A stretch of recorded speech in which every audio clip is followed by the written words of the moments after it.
Pengadilan Tindak Pidana Korupsi di Pengadilan Negeri Jakarta Pusat memvonis terdakwa Harvey Mois 6,5 tahun penjara. Harvey juga dihukum membayar denda 1 miliar rupiah. Sebelumnya Harvey dituntut dengan pidana 12 tahun penjara dan denda sebesar 1 miliar rupiah, subsidiar 1 tahun kurungan. Ia juga dituntut membayar uang pengganti sejumlah 210 miliar rupiah, subsidiar 6 tahun penjara. Dan untuk mengetahui jalannya sidang, kita terhubung dengan korespondensi CNN Indonesia, yaitu Teddy Zuhari. Halo, selamat sore Teddy. Teddy, bagaimanakah jalannya sidang vonis terhadap Harvey Mois dan apa saja poin yang meringankan vonis dari terdakwa Harvey Mois, Teddy?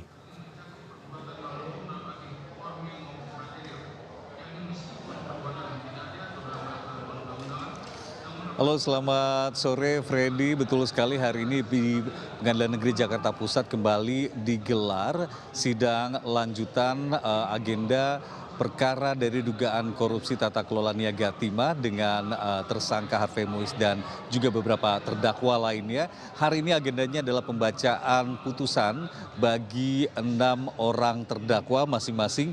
Nama yang menjalani sidang dengan agenda pembacaan vonis adalah Harvey Mois, kemudian Suparta, Reza Andriansyah, Robert Indiarto, kemudian juga nama Suwito Gunawan dan juga Rosalina. Namun ini tadi kalau saya perhatikan Freddy dibagi dari 2 kloter. Kloter pertama ini Harvey Mois, kemudian juga ada Suparta dan juga Reza Andriansyah, dan saat ini sidang masih berlanjut. Sedang pembacaan vonis untuk 3 terdakwa lainnya, yakni Robert Indiarto dan juga Suwito Gunawan serta Rosalina. Kalau melihat dari jalannya proses persidangan pembacaan vonis bagi Harvey dan juga Suparta serta Reza Andriansyah, ini prosesnya berjalan kurang lebih selama 2,5 jam dan 3 orang terdakwa langsung mendengar pembacaan putusan oleh majelis hakim yang diketuai oleh Eko Andrianto. Dan kalau saya melihat tadi hasil putusan pembacaan sidang bagi terdakwa Harvey Mois ini seluruhnya memang vonisnya lebih kecil dari tuntutan jaksa penuntut umum Kejaksaan Agung, di mana baik Harvey Mois, kemudian Suparta dan juga Reza Andriansyah ini berbeda angka vonis yang ditetapkan oleh majelis hakim dibanding tuntutan dari jaksa penuntut umum. Kalau melihat Harvey dituntut 6 tahun 6 bulan penjara, sementara tuntutan dari pihak jaksa penuntut umum selama 12 tahun penjara dengan denda 1 miliar, mungkin hanya dendanya saja yang angkanya sama, masing-masing 1 miliar. Tadi dibacakan oleh majelis hakim, betul bahwa dendanya masih sama 1 miliar rupiah, kemudian ditambah subsidiar 6 bulan penjara jika Harvey tidak bisa membayar dendanya sejumlah 1 miliar tersebut. Namun ada ketentuan lain di mana tadi di mana tadi Ketua Majelis Hakim membacakan vonisnya, Harvey juga diminta untuk membayar uang pengganti sebanyak 210 miliar rupiah. Ini juga angkanya sama dengan tuntutan jaksa penuntut umum, dan jika tidak dibayar maka Harvey Mois harus menjalani kurungan pidana ditambah 2 tahun penjara pidana kembali. Dan Suparta ini kalau kita lihat dari tuntutan jaksa penuntut umum Kejaksaan Agung pernah mengajukan 14 tahun penjara bagi terdakwa Suparta, namun tadi dari hasil vonis yang disampaikan oleh majelis hakim, Suparta mendapatkan atau dijatuhi hukuman 8 tahun pidana penjara, kemudian denda 1 miliar rupiah, subsidiar 6 bulan kurungan penjara, kemudian juga diwajibkan membayar uang pengganti sebanyak 4 triliun rupiah.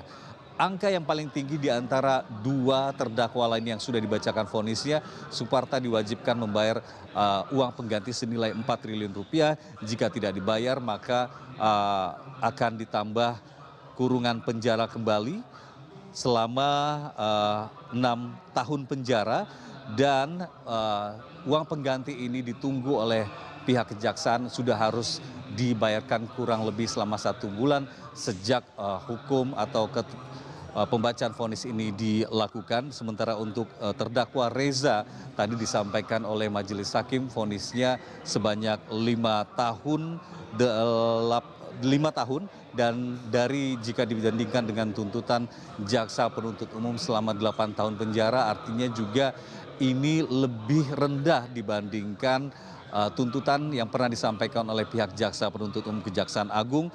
Namun Reza diwajibkan membayar denda Rp750 juta, subsidiar kurungan 3 bulan penjara, dan diwajibkan membayar biaya perkara pidana ini sebanyak Rp7.500, dan seperti dakwaan atau seperti yang ditetapkan oleh pihak majelis hakim kepada terdakwa lainnya juga akan tetap berada di dalam tahanan. Tadi saat selesai menjalani pembacaan vonis, ketiga terdakwa baik Harvey, kemudian Suparta dan juga Reza Andriansyah sempat ditanya oleh ketua majelis hakim apakah dia akan mengajukan banding. Tadi sempat diberikan waktu oleh pihak majelis hakim untuk berdiskusi atau berkonsultasi dengan pihak kuasa hukum masing-masing. Namun ketiganya baik Harvey Muiz, kemudian juga Suparta dan Reza ini tadi menjawab tadi pertanyaan dari majelis hakim yang mengatakan bahwa mereka akan pikir-pikir dulu, dan majelis hakim memberikan waktu selama kurang lebih 7 hari di luar hari libur nasional ini untuk memberikan jawabannya. Begitu juga dengan pihak dari jaksa penuntut umum. Tadi sempat ditanyakan oleh majelis hakim apakah akan mengajukan banding atau keberatan terkait dengan vonis yang sudah dibacakan oleh pihak majelis hakim. Tim dari jaksa penuntut umum Kejaksaan Agung tadi menyampaikan bahwa mereka juga akan memanfaatkan waktu selama 7 hari seperti yang diberikan kepada tim penasihat hukum dari ketiga terdakwa untuk berpikir-pikir dulu, melakukan konsultasi internal apakah mereka akan keberatan dengan vonis yang sudah dibacakan tadi, atau mereka juga setuju dengan vonis yang sudah disampaikan oleh majelis hakim lainnya.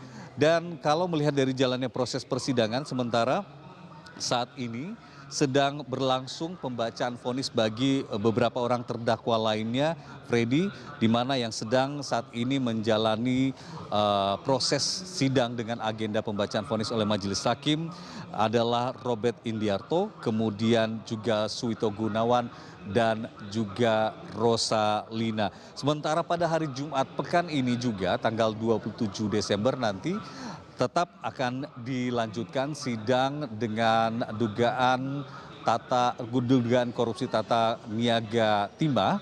Ini akan menghadirkan Tamron, kemudian juga Kuan Yung alias Buyung, dan juga Ahmad Balni dan Hasan Ci yang akan menjalani sidang dengan pembacaan putusan pada Jumat 27 Desember mendatang. Freddy. Baik, Teddy, terima kasih untuk laporan Anda. Kita nantikan update terbaru terkait penanganan ataupun juga sidang kali ini. Terima kasih, selamat kembali bertugas koresponden CNN Indonesia, Teddy Zuhari.